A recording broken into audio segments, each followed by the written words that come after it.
சென்னை புறநகர் மாவட்ட அதிமுக சார்பில் செயல் வீரர்கள் மற்றும் வீராங்கனைகள் கூட்டம் கொளப்பாக்கத்தில் மாவட்ட செயலாளர் KP கந்தன் தலைமையில் நடைபெற்றது.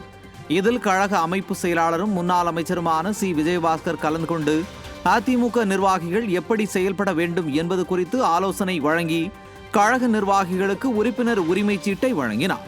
பின்னர் செய்தியாளர்களிடம் பேசிய அவர், விடிய அரசு கார்பந்தயம் நடத்தியதால் எந்த பயனும் இல்லை என்று தெரிவித்தார்.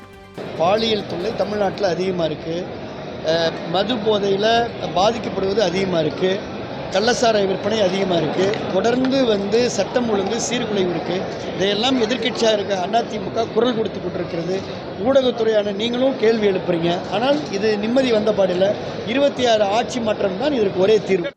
இந்த கூட்டத்தில் பங்கேற்று பேசிய முன்னாள் சட்டமன்ற உறுப்பினரும் கழக இளைஞர் பாசறை இளம்பெண்கள் பாசறை செயலாளர் VPB பரமசிவம், திராவிட மாடல் ஆட்சிக்கு முற்றுப்புள்ளி வைக்க மக்கள் முடிவு செய்துவிட்டதாக தெரிவித்தார்.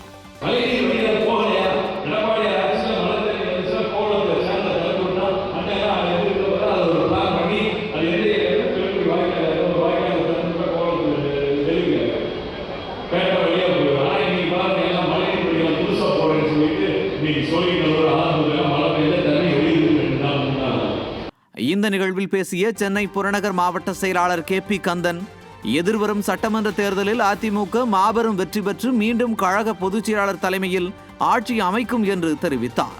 இந்த கூட்டத்தில் 1000க்கும் மேற்பட்ட கழக நிர்வாகிகள் கலந்து கொண்டனர்.